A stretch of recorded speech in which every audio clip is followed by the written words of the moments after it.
The Thumblegudget Podcast, a podcast about ideas, creativity, and innovation. Hello, and welcome to yet another episode of the Thumblegudget Podcast. My name is Rich, I'm a design engineer, and I'm on a mission to interview creative people. The last couple of months have been really busy, and I've been working on a couple of interesting projects which I might take the time to share on my YouTube channel. I am pleased, however, to be able to start the new year with a very interesting interview. Yin-Chien Yeap is a software engineer and entrepreneur, and he specialises in using computer games technology for other applications. In particular, he's interested in virtual reality technology and the impact that it might have on society in the future. I caught up with him at his office in Banbury, and here is a recording of our conversation. I think it was really interesting. Let's start by talking about this new technology, which is virtual reality.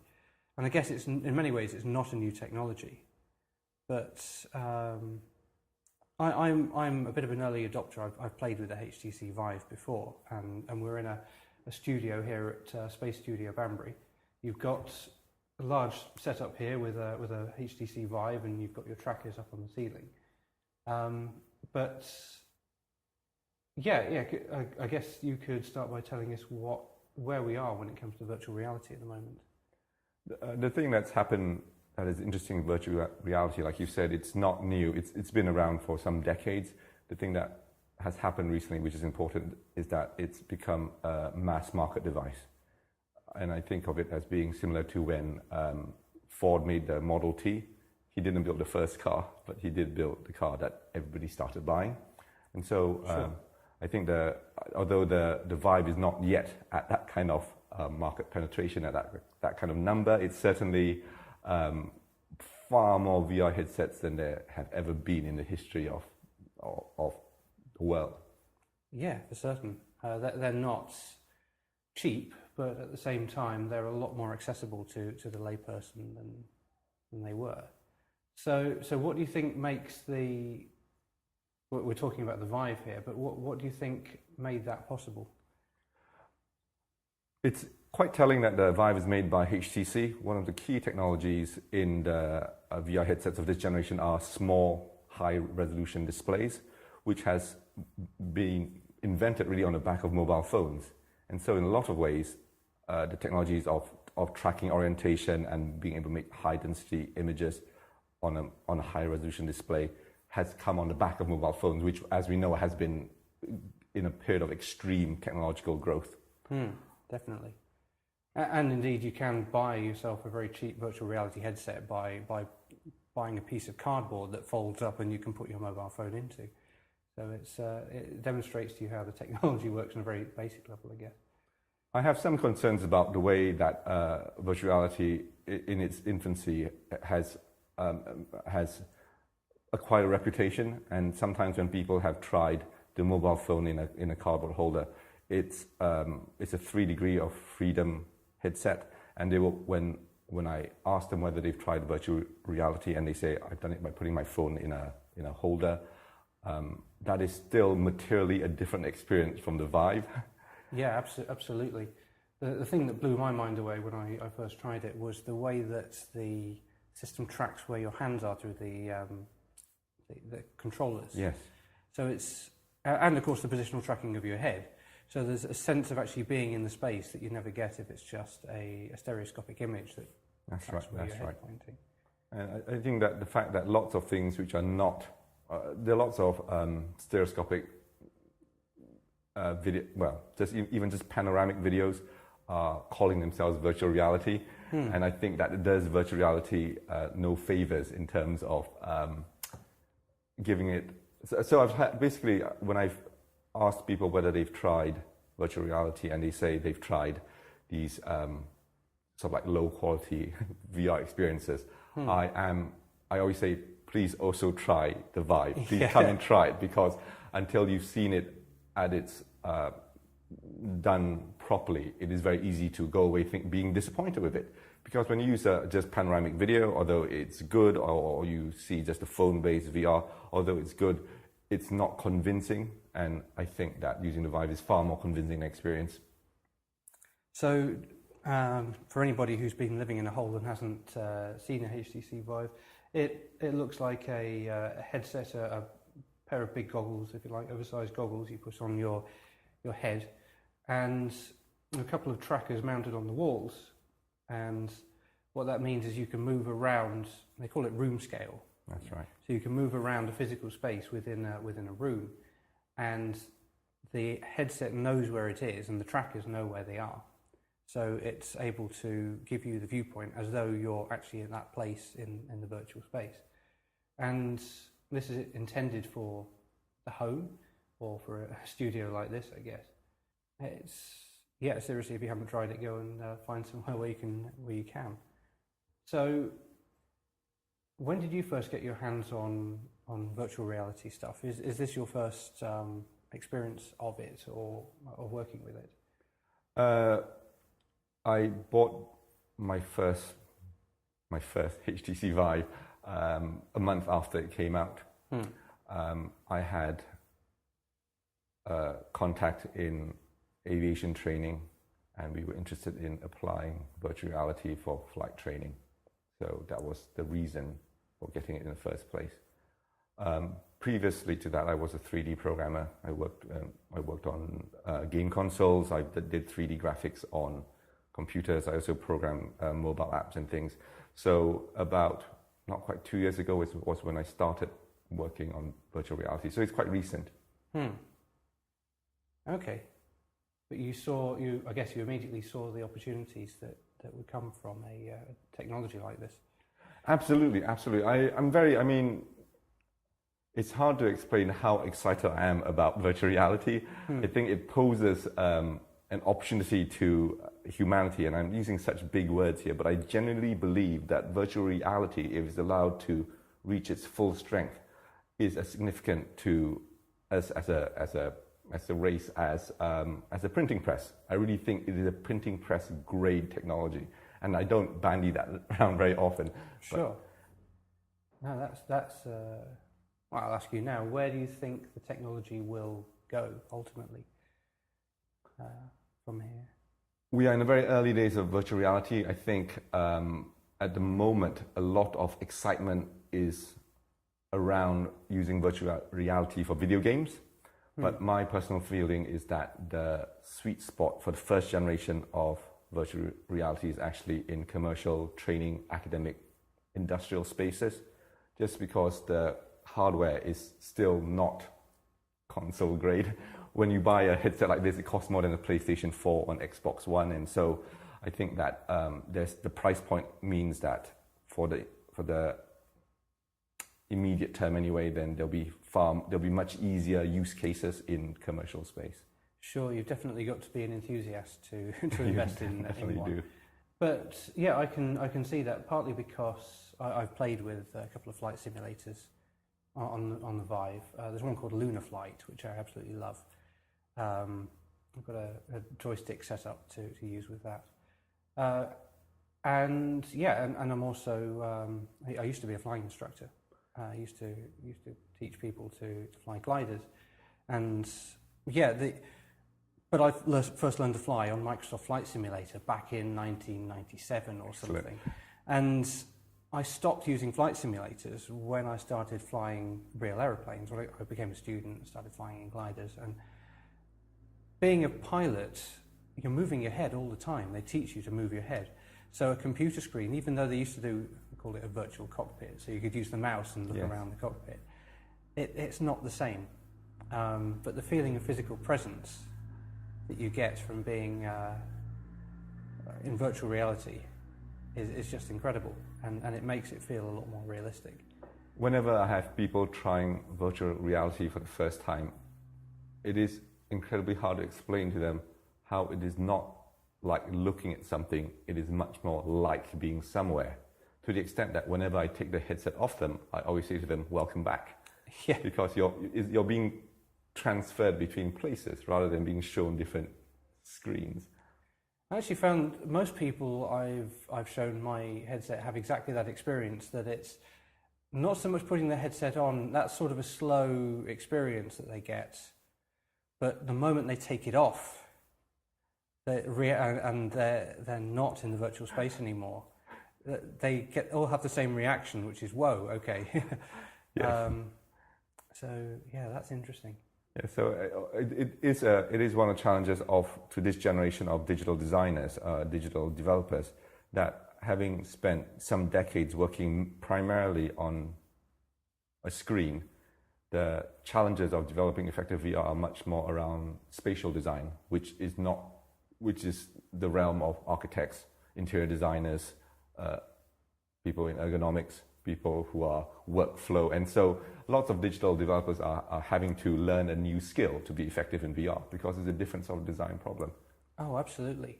A number of things that I've found that don't come across. Well, you look at some of the early games and you see everybody trying to, and it's small developers as well, not big developers, but small developers trying to solve certain problems. Yes, very much so. I find it, so the movement problem, of course, is an interesting one.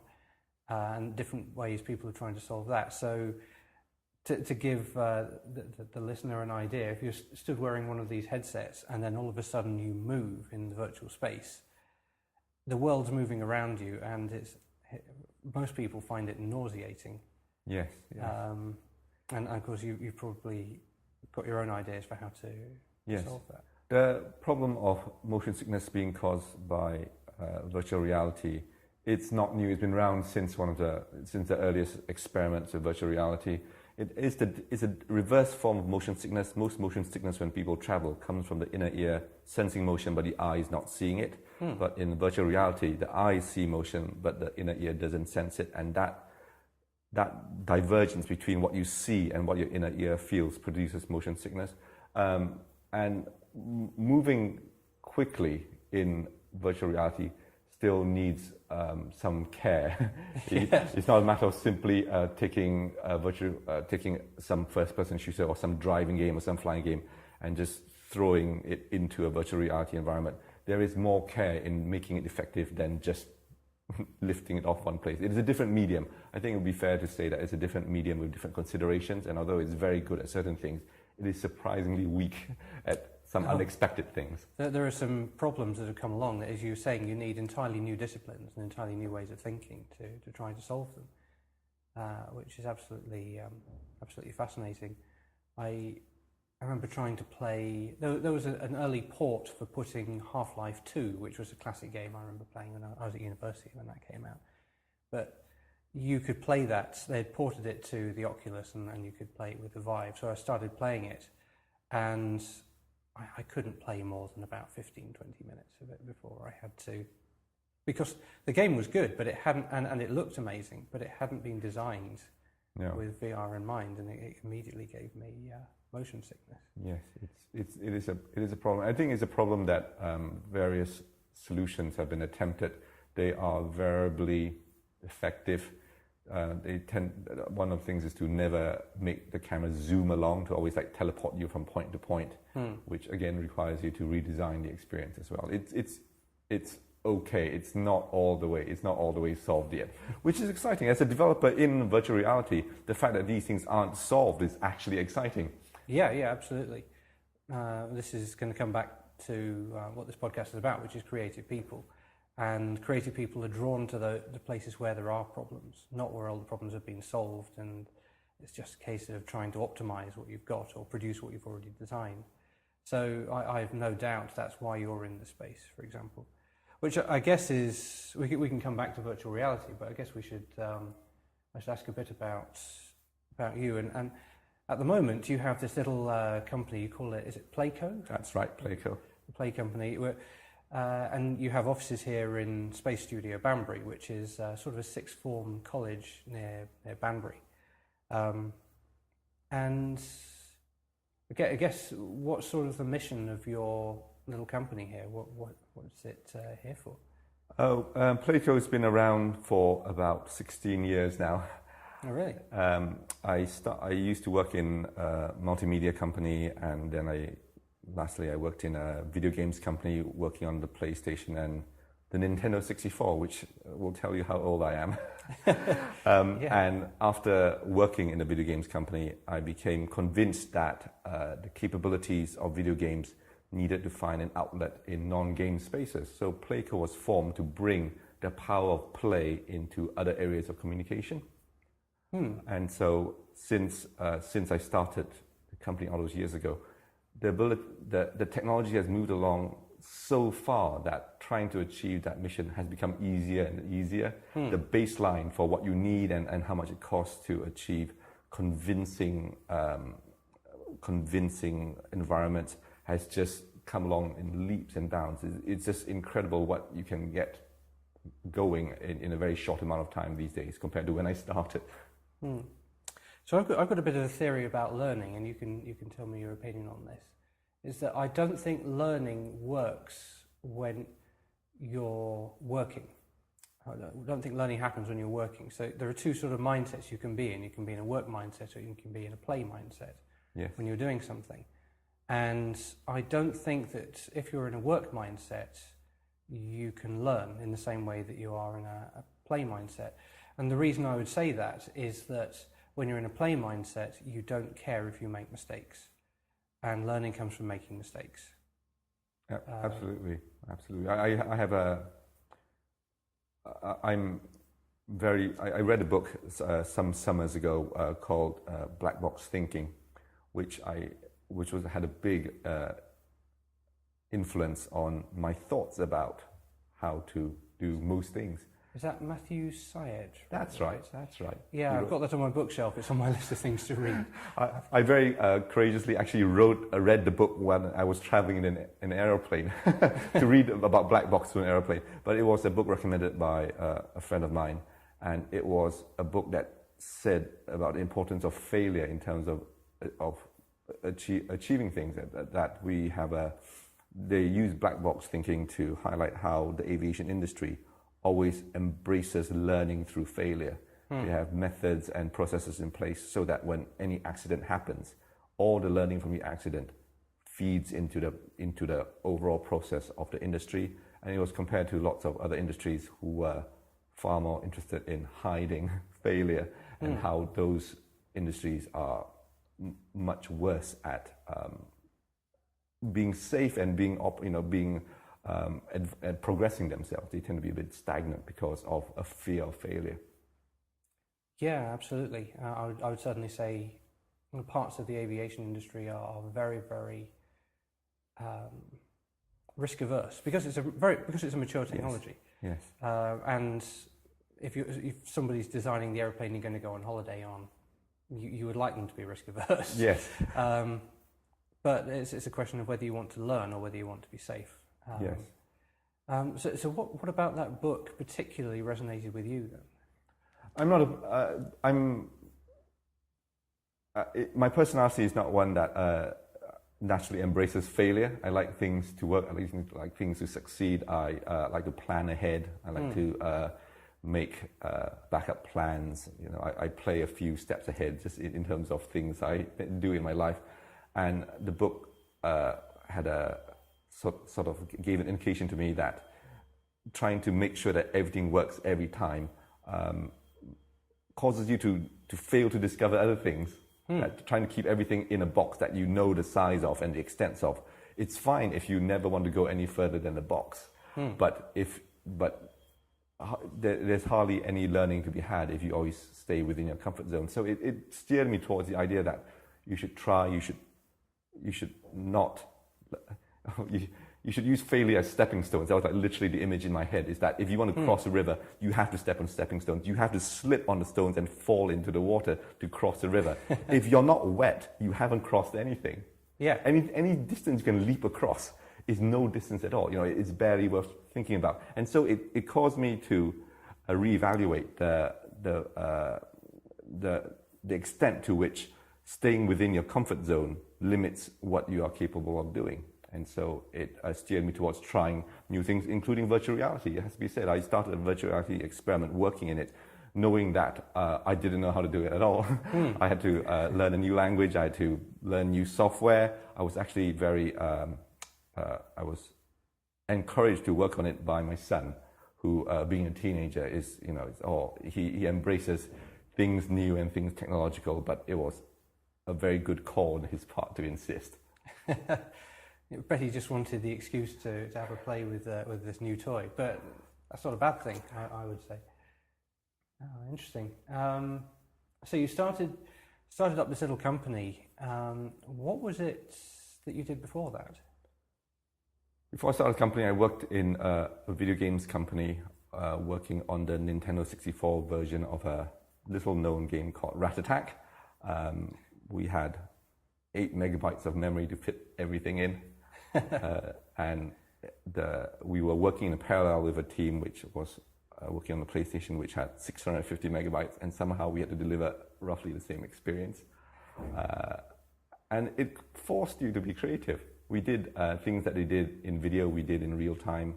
We could load faster. And so, so I worked in a video games company before I started my own company. And before the video games company, I worked in a multimedia company making educational CD-ROMs. And when CD-ROMs were in their ascendancy, which again was a long time ago. So you've always been in software, in computer code, I guess. Is it, I'm guessing. Yes, tracing back the history of when I started programming. Actually, I was just counting this up recently. I had been programming for 27 years. Is that right? No, it's more than that. I've been programming since I was 12. I had my first computer when I was 12 years old. It was an Apple II. It had a 1 megahertz chip. It had a 48 kilobyte main memory with 16 kilobyte extended memory, and it changed my life. I was bought this computer for finishing my year 6 exams, which is the major exam in Singapore, and I played games for 3 months, and after 3 months I said, I can do better. This is good, but I should at least be able to do this. And I think I've got bigger and better ideas than what I've said. And it's an act of childish optimism to think that you can do better. But ever since that point, which is a long time ago, I've always seen what has been done and believed that it's possible to do better. So this brings us to something we were talking about briefly before we started the recording, and I said, well, let's hold this thought and have this conversation once the recorder's going, which is talking about the nature of creativity. And I swear that most people who go off on some creative endeavour start with the thought, well, this is it. I can do better than this. And perhaps foolishly, I think Richard Varver, when I interviewed him, said that a little bit of ignorance to the difficulty of what you're going to undertake helps to start with.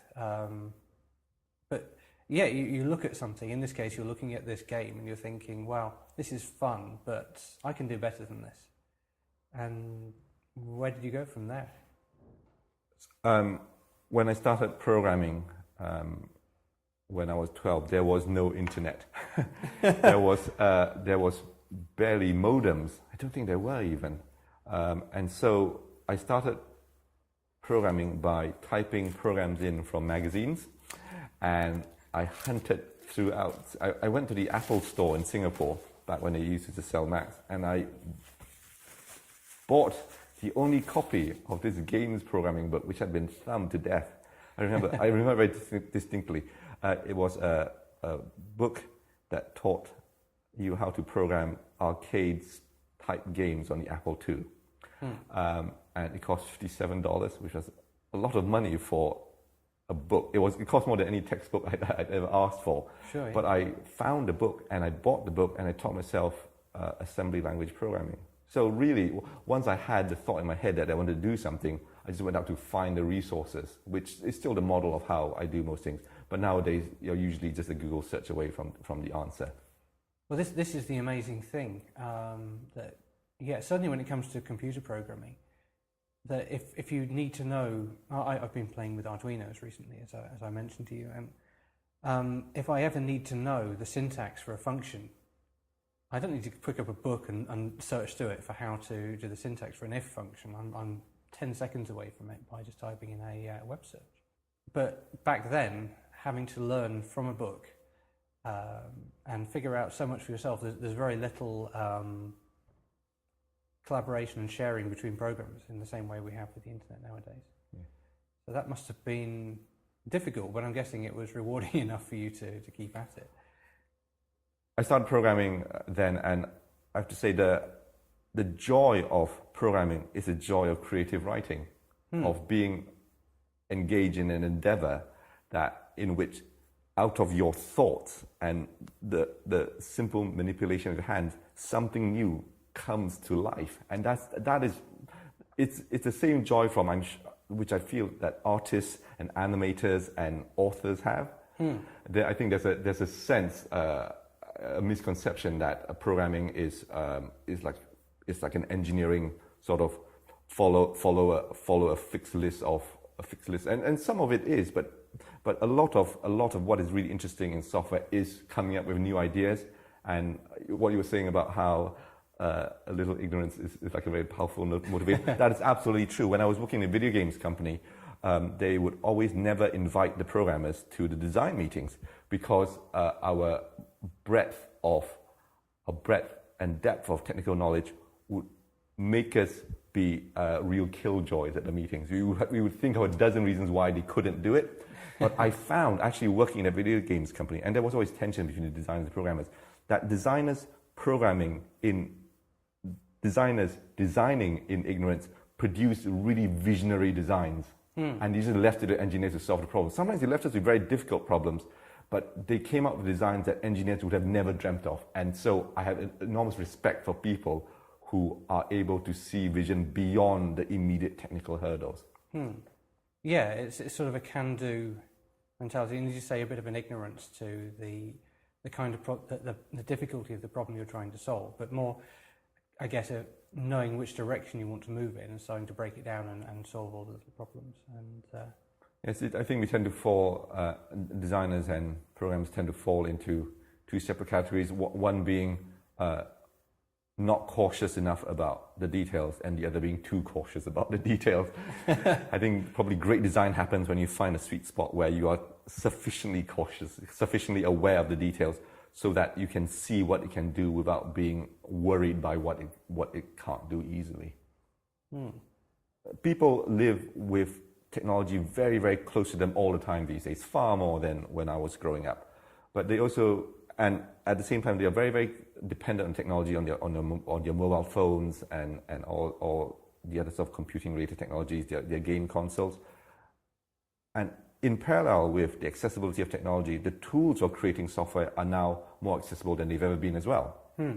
But in parallel with this accessibility is a failing, sort of a declining desire to want to make things, just as the tools become available. An increasing generation of, we're raising a generation of digital consumers rather than producers. Yeah, this is sort of one of the reasons why I'm recording this podcast, is that I expect that if there's somebody out there and they're thinking, oh, I want to make stuff, they're probably feeling quite isolated because they're surrounded by all of this technology. But it feels as though the ability to create something new using this technology is very, very far away. And the message I sort of want to spread with this is actually it's right there. If you want to start building something, you can. So, yeah, this is what we were talking about earlier on briefly, which was this. You'll have this product in front of you. So I talked about like a digital alarm clock. You buy it, and you've got this thing, and it's in a box, and you put a battery in, or you plug it into the wall, and it works, and you can press buttons. Or like a quadcopter, you can get a little drone. Radio controlled one, and it'll come in a box. You get it on Christmas Day, and you'll take it out of the box and you'll fly it around. Oh, this is fun. And then it'll go on a shelf and never get used again. And I'm guessing with you, but for me, the excitement that comes to something like that isn't in actually getting it and using it, although it is nice to, certainly economically and in terms of our lifestyle, to have something you can take out of a box and it will work because it makes our lives easier. But the fun creatively comes from, take some bits and you put them together and you make something new that's never been made before. It's just something that you've imagined. And as you were saying, we've got this environment of all of these digital consumers and electronic consumers. You'll get this device, and as far as you're concerned, a wizard made it. Yes. And how do I even begin to start making something like this? So, I don't know, what's your take on that? just recently, I helped the school to organize. Well, in fact, we are in the midst of organizing a codathon, a coding event, to encourage pupils at the school to participate in making a small game over a period of 2 weeks. And there are prizes at the end. But after the announcement went out, and I really didn't know how people would react. I thought we would attract like the 4 programmers. It was a way of trying to flush out all the programmers in the school, in the campus. I didn't know whether it worked. But after the announcement for the codathon went out, there was an unexpected response from non-coders who said, "We want to take part, but we can't code. Will you teach us?" So just a few days ago, I ran a class, like a taster class for year 7 to year 11 pupils. They came on their own steam to find out how to programming from dead cold. That some of them, I think probably a good number of them don't own computers at all. But the idea that there was a codathon had brought them to want to produce this thing. So what you were saying about how it may as well be made by wizards, I was just really surprised that there was a production response to the event. I wasn't expecting people who couldn't code to want to learn to do it, to take part. I assumed that only. And so I was really encouraged by the turnout. In fact, we were oversubscribed. We had to send people into other rooms and quickly get more things ready. And then we have, so we had to run a supplementary lesson.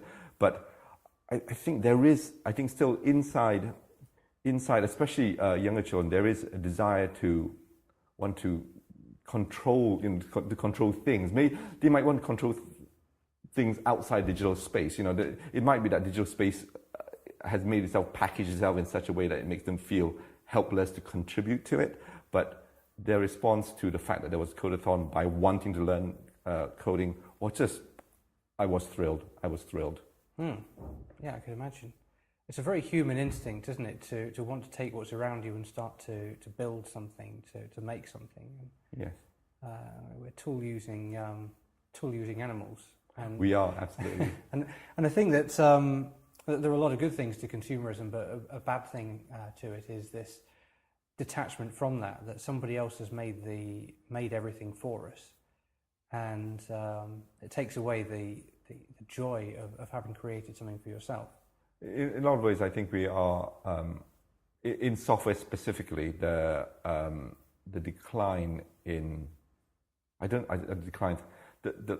the lack of insufficient growth in new developers entering the market is causing a big crisis in the industry. I think in certainly last year, the last numbers I saw, they said there were 250,000 unfilled software developer jobs worldwide.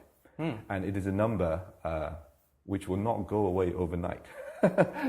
And actually in the same year, I also read that the uptake of GCSE computing had fallen another 2,000 pupils. So on the one end, there's this enormous demand for more software production capacity. And on the other hand, there's a generation coming through the system feeling more and more disillusioned about being able to embrace the medium. I have a few hours in my day I spend encouraging pupils at this school to make new software. I'm a software person, but I think that software is just one of the aspects. I think that what you're saying about consumerism is true, that people have made themselves increasingly helpless as producers. You hear, I'm sure a generation ago, nobody would ever said, I can't prepare a meal for myself. That wasn't a thing that anybody would advertise. But just the consumer culture, the convenience culture, I think, has made it so that people are increasingly unable to help themselves, that they depend on buying in rather than making. And it affects and infects everything. The idea that if it's hard to do, then I don't want to do it. But this is why it has to be play. It has to be fun to do it, and creating something new, as you well know, is it's fun once you get into it. And I guess one of the things I really care about with this podcast is trying to explain, particularly to young people, just how accessible creativity is these days. And and all of the blocks that you think exist to, or one might think exists to actually going out and being creative, or staying home and being creative in a lot of cases, they exist in your own head. They're not problems in the world. They're just a lack of knowing just how accessible all these wonderful tools are. Yes. But it's a quote I seem to keep coming back to, which is, I remember when I was in university, somebody said to me, "It's a terrible time to be an inventor because all of the big inventions, they've already been done. You know, all the steam engine, electricity, and all of this." And the older I get and the more more innovation I do, the more I think that it could not be more false, that statement, that actually we're in the middle of a big circle and the outside of the circle is getting bigger and bigger and bigger. There are so many more possibilities for invention now. I couldn't agree with you more. I'm always telling people who ask me about my work in software, and I'm sure that often when they ask me, they ask, how can you as a solo developer imagine that you have anything to contribute in a world that has Google and has Facebook and has Apple? And I say this very honestly, we are in the stone age of computing. What we are so thrilled with today are like spearheads and loincloths compared to what computing can actually deliver. The size of the digital economy, I think, is a tenth of what it will finally be. Our grandchildren will laugh at us. You know, it's the way that we look back at Victoria and then we say, oh, they had like gas lights and there was like horse manure in the streets and you died when you were 40. 2 generations of us, we will be as ancient, possibly even more ancient than them. It says in a very short time, last year was only the 10th anniversary of the iPhone. And that, people can't believe it's been so recent. 10 years of the iPhone, it's transformed. And computers have gone from being the size of rooms to the size of postage stamps. In my lifetime, in my sixth form year, my lower sixth year, my programming course was taught on a mini computer, which needed an air conditioner to work, and whenever the air conditioner broke down, there was no computing. So as a solo developer, firstly, I guess, what made you decide, well, I need to go solo? Why did you think you should be a solo developer rather than continuing in a safe existence as a 9-to-5? A lot of software developers are optimists. And when I started my business, I was optimistic that I could bring to bear some not terribly new technologies, but to bring them into new use areas. And I felt that was not too optimistic. That I could take technology which was commonplace in video games, 3D graphics, gameplay, and transfer that into areas which are not directly linked to video games. So I spent a few years making interactive software for trade shows. I did a project for the Ford Motor Company for its centenary. We made a 3D interactive where you could decorate your own pickup truck because they're launching a new pickup truck. We also did a project for Mazda. We did a project for Samsung USA, where they were making like a showcase site in Manhattan, and we wrote software for that. So I was inspired by what could be done by the technology, and I wanted to take that technology to new lands. And that's how I started my business, to try to take technology to new lands. And I did do that for a few years. Okay. And I guess breaking away from your regular job gave you the freedom to go and pursue those ideas. Yes, I was. It takes. It's not an easy decision to make. Sure. It was partly possible. It was possibly possible because I had some financial help from my dad, who helped me with the first couple of years of financing, and there is enormous freedom from working for yourself, but there's also enormous responsibility. You came to appreciate the fact that even if you're a very skillful producer, you had to become a skillful manager and networker and sales and marketing, and so you ended up having to do many things, which I found just from all developers I know, we are not naturally good managers, and we're not always naturally good communicators either.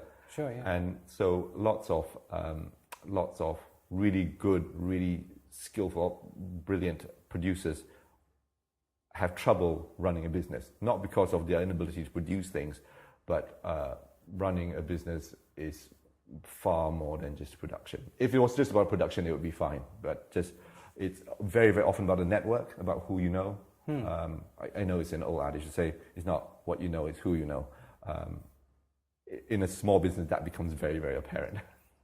Well, sure, but the thing I find interesting about that particular phrase is people say it's not what you know, it's who you know. But it doesn't occur to a lot of people who say that who you know is not static. No. It's who you go and network with. If you make the effort and go and talk to people, then you'll know a lot more people than if you don't. So I'm very happy to say that I'm meeting you today, Richard, because you're part of me growing my network. Sure, yeah, no, that's this is the thing to do, and I always say to if I ever go and do an outreach event and students come to me and they say, well, how do I get these opportunities? I say, well, go and talk to people. If there's any opportunity to go and have a conversation, yeah.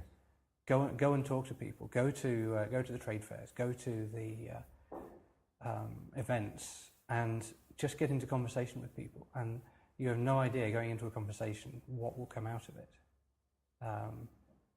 As a result. Yes. And that's a very exciting thing, I think.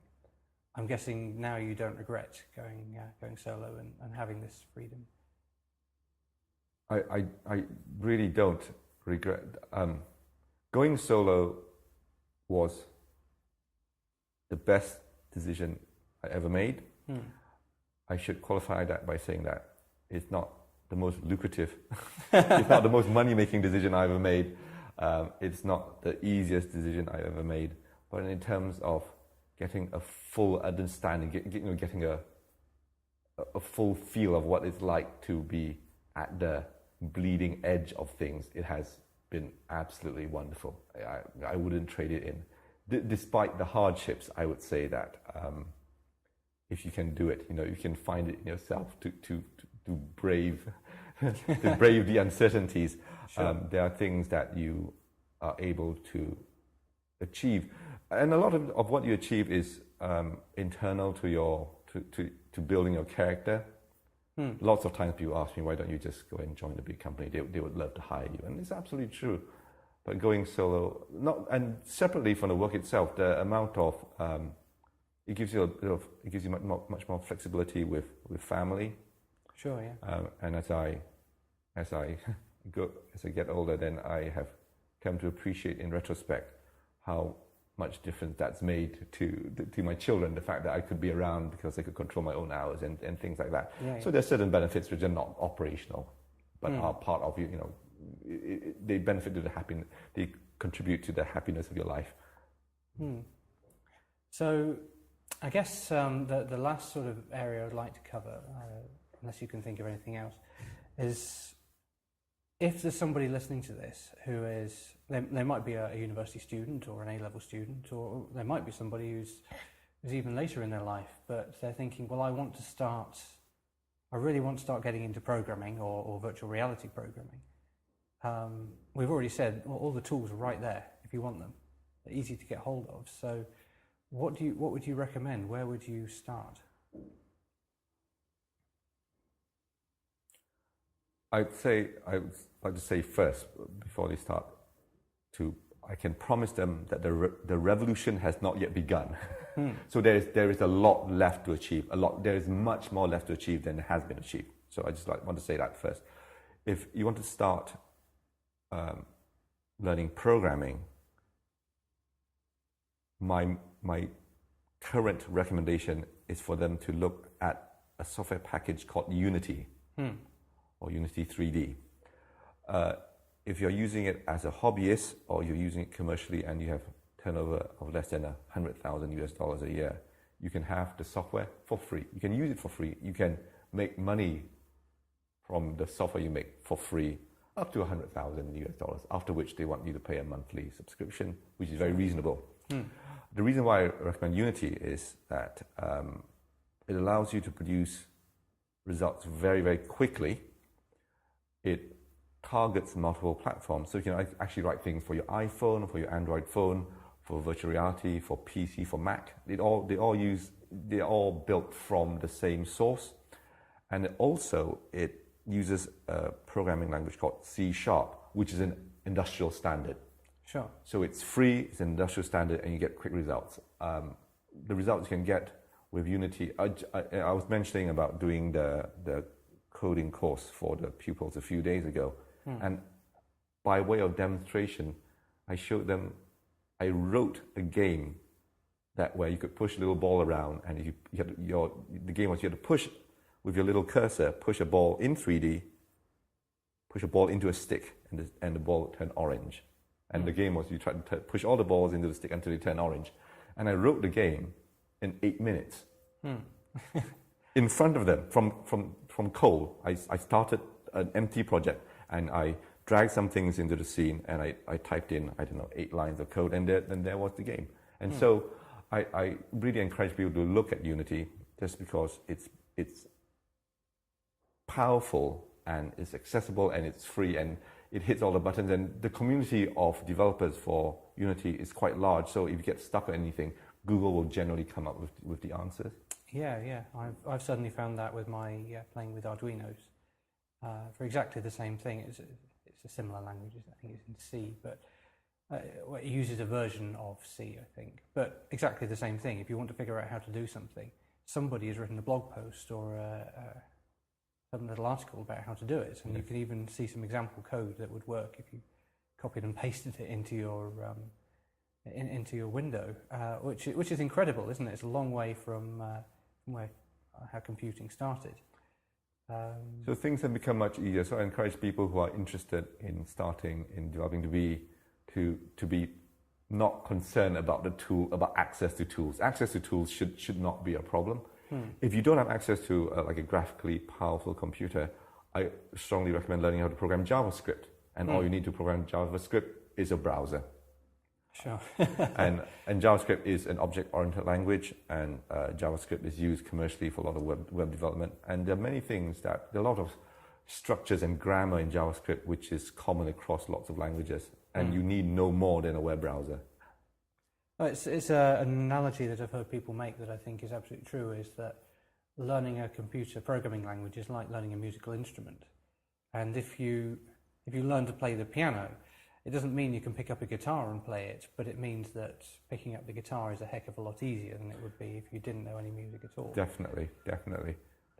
One of the things that I'm puzzling about at the moment is I strongly believe that acquiring the ability to program is similar to acquiring the ability to learn to play an instrument. I think it takes some aptitude. It takes the right sort of a matched sort of teaching to go with. It depends on who's teaching it to you. But I don't know whether as many people could program as can play instruments. Because a lot of people can play instruments. If as many people could play instruments could also program, I would be thrilled. That's interesting. Do you think it's also something that's much easier to learn when you're young, programming? Or do you think it's something that you could come to later? I absolutely believe that you can come to it later, because programming isn't that hard.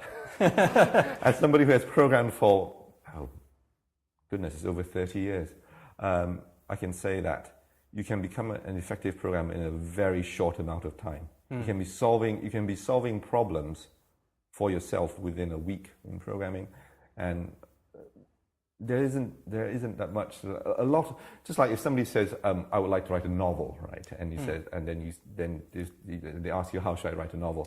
A lot of what it takes to write a novel is not in the tools; it's in the person. And so, although I can say you can learn programming fast, whether you can make software that is helpful or effective or engaging, that's not a tool problem. Yeah, So you still absolutely. have to come up with the idea. Not a case of learning how to use a pen and paper to write a novel. There's a lot more creative input. There are skills and lots of skills to creative writing, of course, but yeah, a lot of it is just in terms of having your idea and putting it down into words or into code, as you're saying. And it does lead us back to an earlier point, which is that one of the things that is useful about easy access to tools is that if you want to make great software, start by making terrible software. Start by making terrible software. Get the tools, make something, you just have an idea, try to cobble it together with what you know, and then use it, and then be disappointed and go on to the next generation. And that is absolutely the way to achieve anything. Yeah, this is something else I absolutely believe in. This is something I find amazing. Whenever I talk to creative people, I think I've mentioned this to you before. They often say exactly the same things, but they articulate it in different ways, and it's exciting that somebody listening to this, they might have heard the same idea, but they'll hear it in a way that's articulated in a way that helps them. And it's exactly what you say here. There's a fear of failure, which can mean that you never end up starting your project, is what you're saying. And the important thing is to just create something. Yes. And it doesn't matter that it's flawed. It will be if it's your first attempt. Yes. But it's a learning exercise. You're trying to find out how all of this stuff behaves, and you're trying to gather that information, and you can't do that if you're afraid of it not working perfectly first time. And this is how you can trap yourself in just this planning loop to try and plan so that it'll be perfect when you execute it, and it's much better just to make something that's flawed. I'm very interested to what you mentioned earlier about how using the domain of play to learn is very powerful, because failure in play is cheap and people don't mind. And I think there is, even if we aren't producers ourselves, if we know people who are producers, I think we also have a responsibility not to discourage people when they fail. I think there might be culture to always to laugh at, to mock, to humiliate failure for whatever reason. Those are not good reasons, but I think that a culture can cultivate learning by not placing too much emphasis or too much weight on transitional failure. Oh, I love that expression, transitional failure. Yeah, I think partly finding environments where people are supportive is definitely something that you should do if you're thinking of being creative. The other thing I would say is learn to be able to deal with criticism, particularly from people who, from anybody, but especially if it's from somebody who isn't creative. They can't understand the amount of effort that you put into something. It takes a little bit of emotional resilience to take criticism. I have made myself be better at it. I did not start. I'm from Singapore. It's quite it's a very exam focused culture. Everything is measured. Your ranking is obvious. Every year you're in, actually every term that you're in school, they give you your ranking within your class and your ranking within the year. Oh, wow. So you know exactly how well or how bad you're doing relative to everybody else, all the time, all the way through. And the whole system of that, it produces a very competitive culture, which although produces results comes at a very high psychological cost. And I don't recommend it. I did okay in my A-levels, but I still don't recommend it. The price of achieving that, the price to a society of achieving that, it's too high. Well, the other thing that I would say to that is that, I quoted this before, but there's a psychologist, a little talk by a guy called Jordan Peterson, there's a clip, and he's talking about grades in universities. And he said that when it's been studied, people have found that obviously there's a distribution of grades within the university, but that distribution of grades has zero correlation to creativity. Right. So if you're looking just to your academic grades for your ability to contribute something to the world, you have to remember that the academic grades just measure your ability to repeat back what the exam setters wanted. And one of the things I love about being creative is it's a bit of an insurrection. It's a bit rebellious. You're doing stuff that it isn't the way things are done. It's something new, yes, which can be fun and exciting. And it's the best. It's the best. I'm thrilled that it is part of my job to make things new. I'm working on a treadmill project at the moment. I'm writing software for treadmills, and and I love the idea that it combines video games, which is always seen as being very sedentary, with an exercise machine, and I just love it. I love it.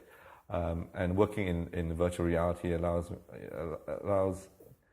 new things to be done in terms of being able to see your idea, see your imagination come into being. Virtual reality is as close to magic as I've ever seen. It is incredible. I'm going to have a play with Unity at some point, yes, definitely, and see what I can come up with. But it's been it's about an hour I think we've done. So yeah, it's been a wonderful little conversation. So if anybody wants to find you or get in touch with you, then how should they find you? Oh yeah, my company's at www.playcore.com, and the VR work I'm doing is on 3dimensional.blog. So it should say it's PlayCore spelt with a K, so play K-O.